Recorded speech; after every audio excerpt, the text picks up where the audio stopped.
Assalamualaikum and good greetings. So today we'll be watching a video titled "What's it like being Japanese Muslim in Japan?" Question mark. This is from Takashi from Japan, and yeah, I'm interested to know. Let's watch. エウサハラールマートのお客さんは、はい、60%は日本人のお客さんです。はい、マジっすか。こんな大都会の中にいずれは回収するんだろうなっていうのはどんどん考えていって、今日本でムスリムとして生きてて、ムスリムの国ではないっていう部分だったりとか、宗教に対してそもそも日本人がいいイメージを持ってないっていう部分から、イスラムエウサハラールマートHarar Mart. Now, I have been to Japan once for 3 months, way back then, and it's always puzzling to me how they are kind of switching between R and L, because when we come there and when we have R in our name, somehow they pronounce it with L, and when we write it as L, they pronounce it as R. I'm not sure how that switch comes about. あ、いいですか。お肉とかあるんですか、ハラル肉。はいはいはい。中に見せた方がいいかもしれないね。アジアと、はい、入れる国が、インドネシア、バングラデシュ、インド、パキスタン、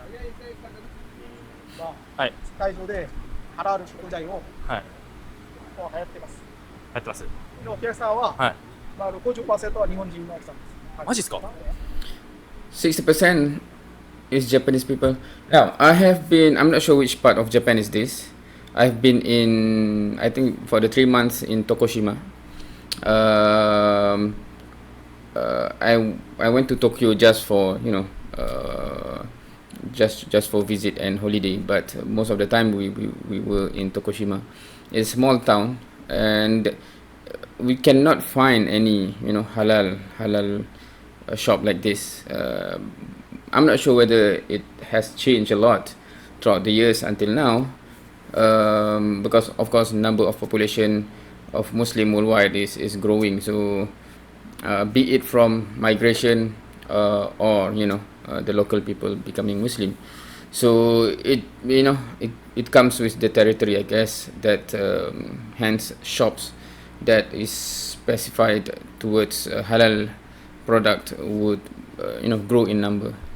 But when I was back then, we have to learn how to read the ingredient to determine whether something is having something that is halal or haram. Okay, I met Kaijee-san. Can you introduce? Hey. Hello, my name is Kaijee from Japan. I became Muslim in 2017, so already 5 years ago. 5 years ago. Actually, I went to Brunei to study abroad as an exchange student. But maybe later I will explain about the story.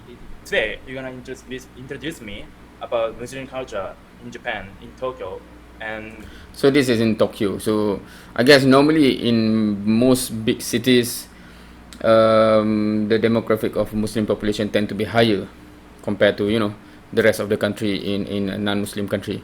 So I think across Europe, for example, if you go to the big cities, it's easy to find halal shop, halal kebab, etc. Right?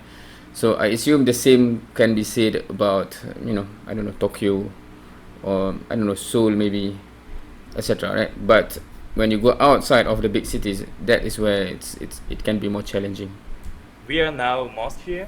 Can you show me the thing you Sure. always do here? Sure. Okay, let's start it. Let's go. モスクすっごい都会にあるんですよね。これ見てもらったらこんな大都会の中に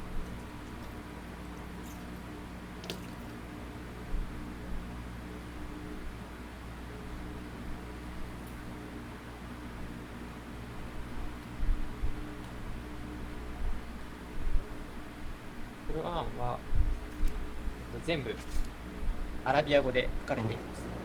アラビア語も勉強してて、読むのが右から左なんですよね。日本語と逆で。So it's Arabic with, that's not Japanese, right? Is it Arabic English? Because on the right there is Arabic, right? This one is Arabic. This one is Latin English, right? Cannot see. あ、逆っすね。そうそうそうそう。ええ。で、文字と文字がくっつくと形が変わったりとか、僕も今本 Yeah, it's English. We took your yeah, it's English. 当に勉強してる。本当に最初のステップですけど。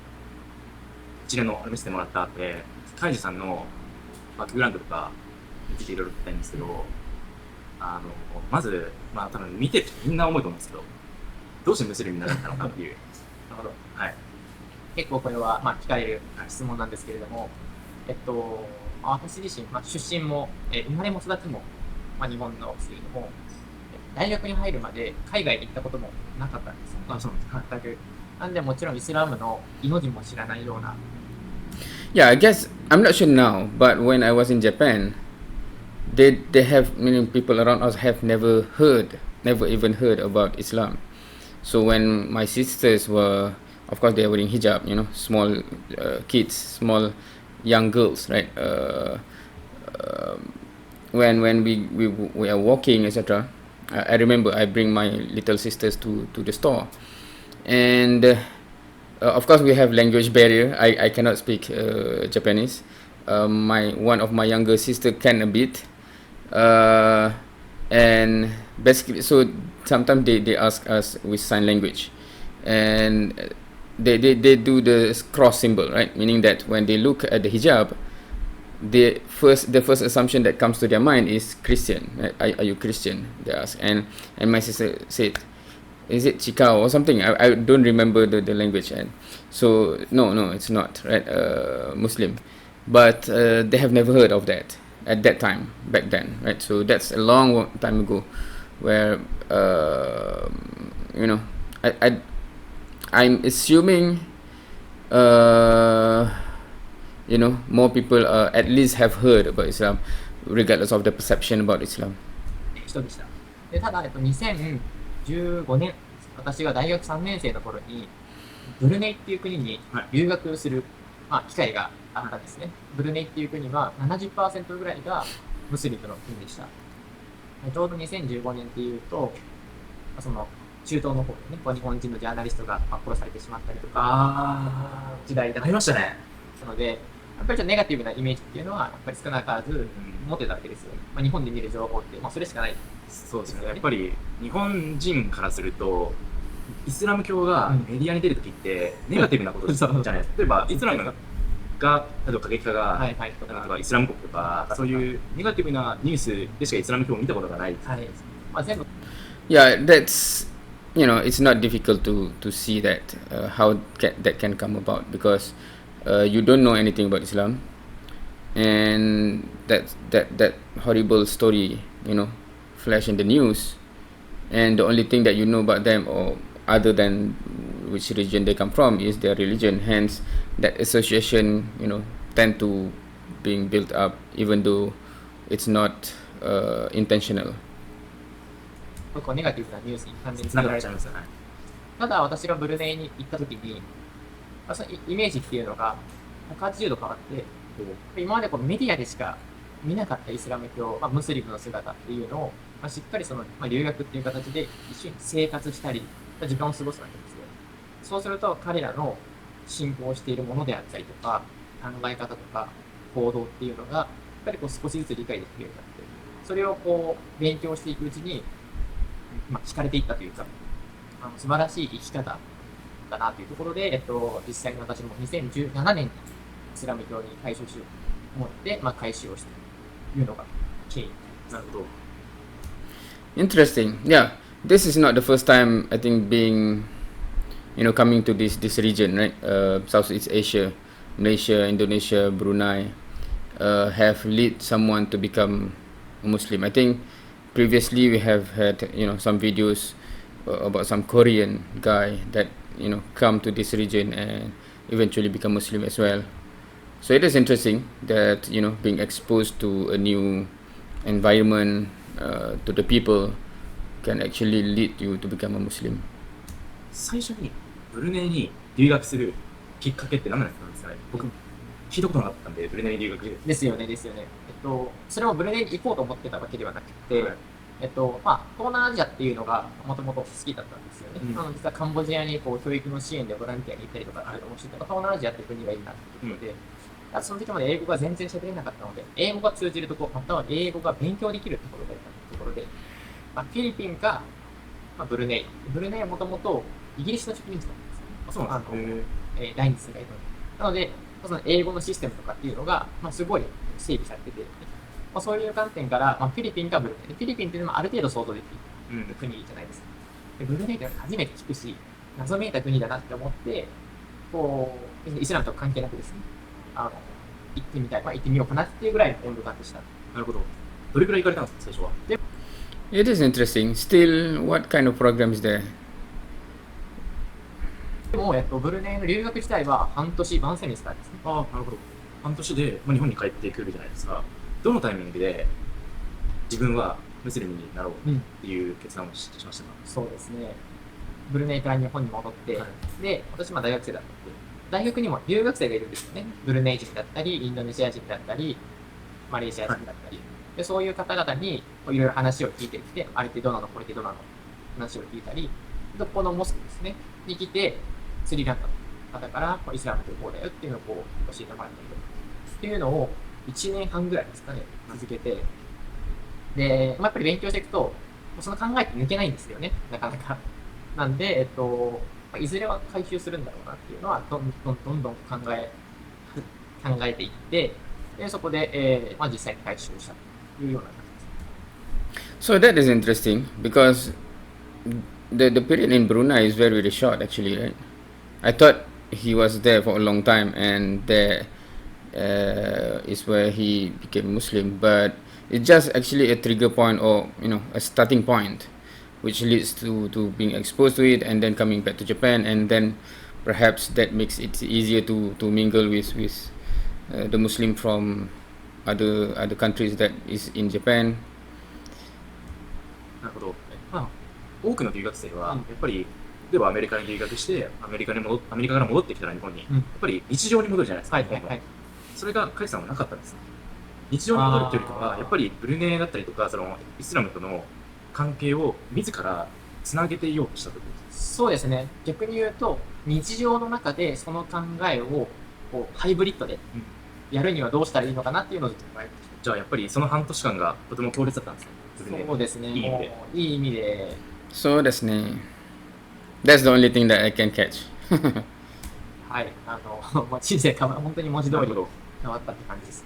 じゃあ次に回収した後のことを聞きたいんですけど、ムスリムになってやっぱりいろんな困難があると思うんですよ。日本でなるっていう、特に日本人がなるっていうことに関しては、まず周りの人間の反応はどうでした？日本人の、友達、大学の友達しかり、家族しかり。大学の友達に関しては大体同じような環境で生きてきた人がいるんで、例えば留学行ってたりとか、そういう海外の文化にも触れてたりとか、オープンな方が結構多かったので、別にそんなに回収しても人間性って変わることもなくって、あとはお酒が飲めなくなるそのぐらいですよね。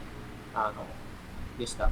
で、うちの家族も、母親はね、最初は、イスラムというよりかは、宗教っていう言葉自体ですよね。なるほど。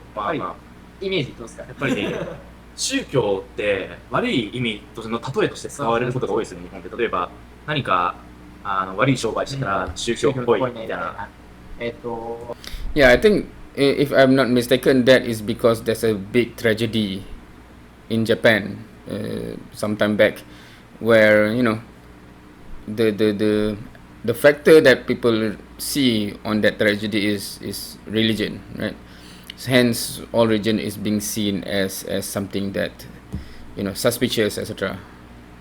Right? I think the previous Japanese Muslim that I've seen before touched upon that a bit. 母親に関してはやっぱり最初は、どの宗教にも入るなよってことは言われてました。ただ、それって多分その留学前の私と同じで、ただメディアの情報、自分が持っている情報しかない。そのリアリティと自分が持っているそのイメージっていうのは少なくとも、異なる部分もあるかと思って、例えばそのインドネシアとかマレーシアの友人も母親に合わせたりとか、留学の経験をシェアしたりとか、そうすることでそのメディアの情報から実体験とかリアリティの情報に変わっていくので、少しずつ受け入れるようになってて、今も全く、私の考えとか生き方についてはサポートして that shows that loving parents just want the best for the children, right? And when the children are being involved in something that is seemingly suspicious, dangerous, etc., of course they are concerned. So it's not like they want you to not accepting the truth or anything. It's more of, out of concern, because they really don't know what this is, and it seems suspicious, it seems dangerous, etc., from the mindset that they have prior to that. So I guess that's why it's important to deal with that situation with hikmah, right? Because it's not like they have bad intention. They have the best of intention, just that due to some idea that they have. 今日本でムスリムとして生きてて、やっぱりムスリムの国ではないっていう部分だったりとか、宗教に対してそもそも日本人がいいイメージを持ってないっていう部分から苦労することってあります？日本だから苦労するっていう。やっぱり私の場合とそうじゃない人の場合はあるんですけど、私の場合は、イスラームをやっぱり説明する、聞かれることが多いんですよね。とか食べ物でハラールっていう言葉もあると思うんですけども、そういう言葉にやっぱり聞かれて、誤解されている方とか、もともとね、そういうことを知らない方も多いので、やっぱりそういう方々と話すときには、大変だなって思うときもある一方、それって逆に伝えるチャンスでもある。あともう多分悪いイメージを持ってた人、いいイメージを持たせるチャンスでもある。そういうふうに考え方を変えたりとか、あと私は今自分で仕事をしているので、お祈りとかは大丈夫なんですけど、会社で働いている人とかだと、ね、そうですよね、やっぱり。できない人が多かったりとか、人間関係とか。So I do wonder about that. If you know Japanese factory, right? Meaning that even in Malaysia, the companies from Japan that open factories here, they instill some of their culture, working culture, right, in the workforce there, right? So there's some discipline, there's some timing, etc. So it is interesting, and I would assume it is very, very hard, to find a way to pray the 5 daily prayers, at least that is within the working time, in that kind of regimented schedule or something, right? That would be an interesting challenge, I think. 職場とか学校とかで、ジレンマを抱えている方も多くいらっしゃいます。なるほど。日本に来たいムスリムの方に向けて、なんかちょっとメッセージとか。はい。ちょっとプロモーションにはなってしまうんですけど、今、私自身2年前に、起業をして、キャリアダイバーシティという会社で、例えばインドとか、どこでも世界の各地から、登録いただいているんですけれども、日本で、エンジニアだったりとか、いろんなね、職種で働きたいっていう方がやっぱり多いですよね。じゃあ、日本で仕事を探したい人とかっていうムスリムの方もそうですし、そうじゃない方も外国人みんな、日本人でも大丈夫です。はい。じゃあ、ディスクリプションにありがとうございます。サイトとか貼っておいて、ありがとうございます。ありがとうございます。ありがとうございました。ありがとうございました。Yeah, interesting. And interesting that it ends up with, the opportunity to be linked up to work in engineering in Japan, when just before that we were talking about whether it would be challenging for Muslim to work in that environment. I'm not sure whether the company would tolerate certain things if the workforce is known to come from Muslim countries, and hence it is structured in a way that allow for the prayer time. I'm not sure. That is interesting. Anyway, good to know there's some development in Japan from Muslim over there, from Japanese Muslim, and hoping to see lots more of Muslim from Japanese people. I wonder if there is any Japanese woman that became Muslim, because because normally what I'm thinking is this: if I went to Japan and I cross paths with these two guys, I wouldn't have assumed they would be Muslim, because just Muslim guys, the clothes is just normal clothes, right? Because the dress code, to comply with the dress code, it coincide with the normal clothing. But for women, it will be quite obvious, right? So I guess that would be an added layer of challenge in Japanese society, for Japanese girl or woman. I'm assuming. Anyway, so if you know any Japanese woman have any YouTube channel, perhaps feel free to suggest. I'm interested to know what is the development over there. Okay, yep. So with that, thank you for watching. See you next time.